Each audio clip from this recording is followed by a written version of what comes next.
UAE जो है वो सुबह का भूला है, शाम धरत कब लौटेगा एक हिस्से मेरे ख्याल में तारीख के गलत दौराहे पे खड़ा है। और यूएई जहाँ उसने ईरान की मखासमत तो चलने अपनी जगह, जी। हालांकि ईरान ने तो यूएई बनाया है, ये एक हुँ, हकीकत है। अगर ईरान के लोग ना जाते, ईरान की इन्वेस्टमेंट ना होती, तो हमें अभी भी 1970 की दहाई का यूएई भूला नहीं है, हमें याद सब है जरा जरा। हुँ। तो मकसद यहाँ कहने का ये है कि ईरान के साथ तो चले मखासमत उनकी हो गई, सही। ये सऊदी अरब के साथ क्या मखासमत थी? हुँ। ये सूडान के अंदर अल फासिल के अंदर उनका किरदार, उसके ऊपर आज अरब दुनिया क्यों नुक्ताचीनी कर रही है? ये यमन के अंदर से अब उनको 24 घंटे से बेदखली का क्यों कहा गया? ये सऊदी अरब के साथ और दीगर ममालिक के साथ उनका 36 का आंकड़ा क्यों चल रहा है? ये ओपेक और ओपेक प्लस से निकलने की क्या वजह बन गई? तो मेरा ख्याल ये है कि यूएई को थोड़ा-सा अपनी जो पॉलिसी है, उस पे नज़र-ए-षानी करनी पड़ेगी।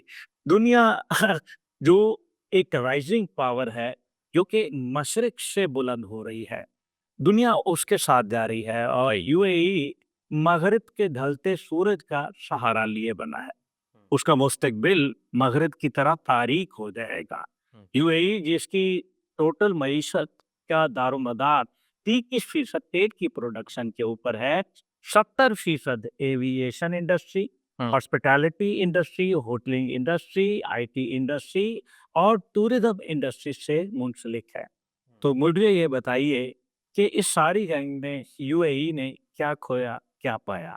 इसराइल के साथ खड़े होके आपको दुनिया के अंदर तन्हाई का शिकार आप हो रहे हैं, क्योंकि इसराइल के साथ तो अब यूरोप भी नहीं खड़ा।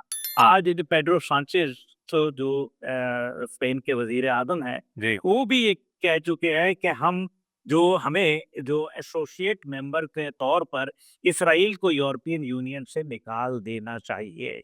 आज जो प्राइम मिनिस्टर मेलोनी हैं, जॉर्जियो मेलोनी इटालियन, वो आज डिफाई डील साइन करने से मुनहरफ हो जाती है इजराइल के साथ। दुनिया के अंदर आज जो है वो ये जर्मनी ये कह रहा है कि अमेरिकी जो है वो बाइश शर्म है उनके रवैये। ये बात कौन कर रहा है? जर्मनी, जिसके साथ अमेरिका का क्या ताल्लुक और वाक़ा अब ये है कि कहा 5 से 6,000 फौजियों का इनख़ला का हुक्म भी दे दिया अमेरिका ने, जर्मनी से इसी इख्तिलाफ़ की जी, वजह से। इनख़ला था, जी, जी। इनख़ला का हुक्म भी दे दिया। मैं गुज़ारिश यही कर रहा हूँ कि आप एक किसके कौन अच्छा ये मज़े की बात है कि 4-5 मुल्क हैं जो इकट्ठे हैं। अमेरिका जिसके नेटो के साथ दूरी, यूनाइटेड नेशन का किरदार वहाँ मुनहदम और इसी तरीके से यूरोपियन यूनियन से जो है वो दूरियाँ, यूरोपियन यूनियन के मुख्तलिफ जगहों के ऊपर सदर अमेरिका के लिए मीम बन रहे हैं। उनकी पार्लियामान के अंदर जो अभी हमने देखा हॉलैंड के अंदर ठट्ठे मार-मार के डोनाल्ड ट्रंप के ऊपर हँसा जा रहा है, तमस्खर बनाया जा रहा है।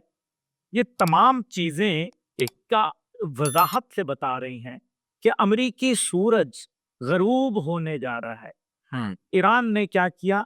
ईरान ने उनकी जो सबसे बड़ी चीज़ थी, कि एक मिथ थी, एक सुपर पावर की एक भरम था, तोड़ के रख दिया, बिखेर के रख दिया, पास-पास कर दिया।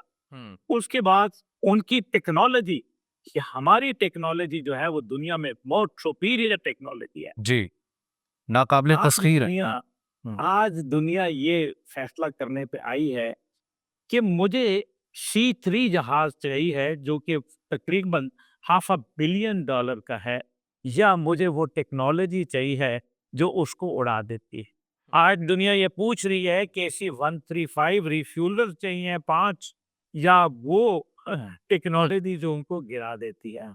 आज दुनिया ये पूछ रही है कि मुझे आयरन डोम और डेविड स्लिंग सिस्टम और थॉड मिसाइल और मुझे पेट्रियट डिफेंस सिस्टम चाहिए, या मुझे इनको धोखा दे के जमीन के ऊपर हमला करने वाला ईरानी शहाब मिसाइल चाहिए, या मेरे पास खैबर शिकन होना चाहिए।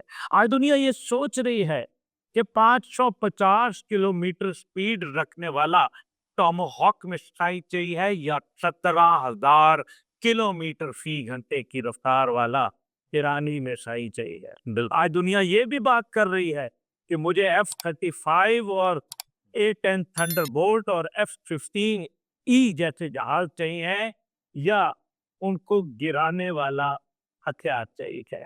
बिल्कुल अब्दुल्ला भाई, दुनिया ये भी सोच रही है। मवाजना हो गया कि किस हद तक मेरे पास हम्म। बहरी बेड़े होने चाहिए, या छोटी-छोटी कश्तियाँ होनी चाहिए। बेड़ा गर्क करने वाले कामेकाजी शाहिद ड्रोन होंगे। बिल्कुल। ये है हकीकत। इसलिए उन्होंने इनकी टेक्नोलॉजी सतह के ऊपर इनको मार दी।